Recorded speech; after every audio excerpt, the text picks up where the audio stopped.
ইন্ডিয়ার যাত্রীবাহী বিমান 242 জন যাত্রীকে নিয়ে ভেঙে পড়েছে আহমেদাবাদ লন্ডন উড়ান। 242 জন যাত্রী বিমান দুর্ঘটনায় মৃত্যুর আশঙ্কা করা হচ্ছে 242 জন যাত্রীরই। গুজরাটের মুখ্যমন্ত্রীর সঙ্গে কথা বলেছেন কেন্দ্রীয় স্বরাষ্ট্রমন্ত্রী অমিত শাহ। দুর্ঘটনার বিষয়ে সম্পূর্ণ খোঁজ খবর নিয়েছেন অমিত শাহ। আপনাদেরকে জানিয়ে রাখি, বেলা 1:38 আহমেদাবাদ বিমানবন্দর থেকে যখন টেক অফ করছিল অভিশপ্ত বিমানটি, সেই সময় ভয়ঙ্কর দুর্ঘটনা ঘটে যায়। আহমেদাবাদের মেঘানী নগর এলাকায় ভেঙে পড়ল যাত্রী বিমান।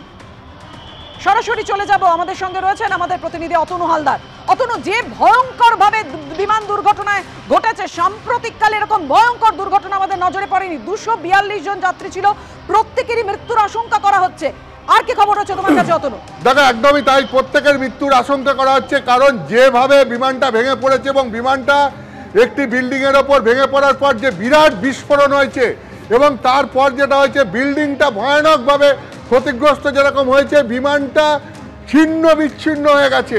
ফলে এখানে কোনো যাত্রীর বেঁচে থাকার সম্ভাবনা এই মুহূর্তে খুব কম।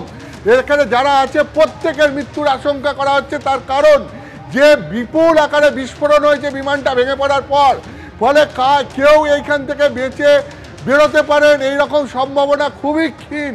তাও যারা উদ্ধারকারী দল, দমকল বাহিনী এবং পুলিশ ফোর্সে যারা পৌঁছেছেন, তারা চেষ্টা করছেন ওখান থেকে যে কয়েকজনকে পারা যায় উদ্ধার করে স্থানীয় একটি হাসপাতালে পাঠাতে এবং স্থানীয় হাসপাতালে পাঠিয়ে যদি কাউকে বাঁচানো যায়। কিন্তু ঘটনার ব্যাপকতা এতটাই এবং বিস্ফোরণ এতটা বিপুল বিস্ফোরণ হয়েছে যে এর ফলে এখানে কেউ বেঁচে থাকতে পারেন বলে মানে সেই সম্ভাবনাটা খুবই ক্ষীণ। পাশাপাশি যেটা হয়েছে, আশপাশ যে বাড়ির ওপর ভেঙে পড়েছে সেই বাড়ি এবং আশপাশের বেশ কয়েকটি বাড়ি রীতিমতো ক্ষতিগ্রস্ত হয়েছে। বেশ কিছু গাড়ি সেগুলো ক্ষতিগ্রস্ত হয়েছে। অর্থাৎ শুধুমাত্র বিমানে যে যাত্রী বা যে পাইলট সহ এয়ারোস্টেসটা যারা ছিলেন বা অন্যান্য বিমানের যে সমস্ত কর্মীরা ছিলেন, তারা ছাড়াও ওই স্থানীয় এলাকার বেশ কিছু লোকের মৃত্যুর আশঙ্কা করা হচ্ছে। ঘটনাটা এত বড়ই ঘটেছে, বিমানটা যে মুহূর্তে টেক অফ করছিল, এটা আহমেদাবাদ থেকে, এই বিমানটা এয়ার ইন্ডিয়ার বিমান, এটি লন্ডন যাচ্ছিল এবং এরপর যেই মুহূর্তে আহমেদাবাদ বিমানবন্দর থেকে এই বিমানটা টেক অফ করে, অর্থাৎ বিমানটা ওড়ার পরই এই বিমানটা ভেঙে পড়ে এবং এটা হয়েছে মেঘানী নগরে। এখন কিভাবে এই ঘটনা ঘটলো বোঝা যাচ্ছে না, কিন্তু বিমান ভেঙে পড়ার সঙ্গে সঙ্গে একটা বিরাট বিস্ফোরণের শব্দ শোনা গেছে। এখন এই বিস্ফোরণের জন্য বিমানটা ভেঙে পড়েছে নাকি বিমানটা ভেঙে পড়ার পরে বিস্ফোরণ হয়েছে, সেই সমস্ত বিষয়গুলো এখনো স্পষ্ট নয়। কিন্তু বিরাট বিস্ফোরণ হয়েছে বিমানটা টেক অফ করার পরই। এখন এই বিস্ফোরণ কেন ঘটলো, এর কি কোনো টেকনিক্যাল ফল্ট রয়েছে নাকি অন্য কোনো কারণে হয়েছে নাকি এর মধ্যে কোনো নাশকতা রয়েছে, এই সমস্ত বিষয়গুলো ক্রমশ জানা যাবে তদন্ত এগোনোর সঙ্গে সঙ্গে। প্রাথমিকভাবে যেটা সব থেকে জোর দেওয়া হচ্ছে স্থানীয় পুলিশ প্রশাসনের তরফ থেকে, যে যত দ্রুত সম্ভব এই বিমানের যারা যাত্রী বা যারা ক্ষতিগ্রস্ত হয়েছেন তাদেরকে যত দ্রুত সম্ভব উদ্ধার করে যাতে হাসপাতালে নিয়ে যাওয়া যায় এবং একই সঙ্গে যে এই আশপাশের যে স্থানীয় বাসিন্দারা যারা ক্ষতিগ্রস্ত হয়েছেন তাদেরকেও যাতে দ্রুত হাসপাতালে নিয়ে যাওয়া যায় সেই দিকে জোর দেওয়া হচ্ছে।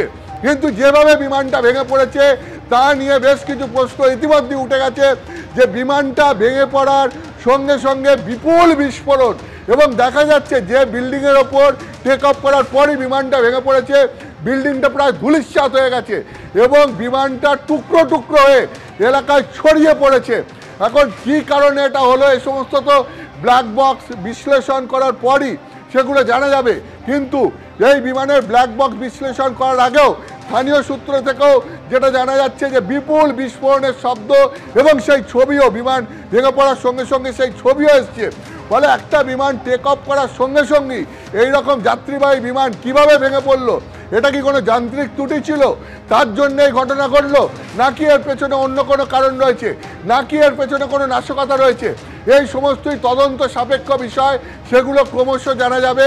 কিন্তু এখন যেটা অবস্থা সেটা হচ্ছে বিরাট দুর্ঘটনা ঘটে গেছে এবং এই ঘটনার সঙ্গে সঙ্গে প্রায় 242 জনের প্রাণহানির আশঙ্কা করা হচ্ছে।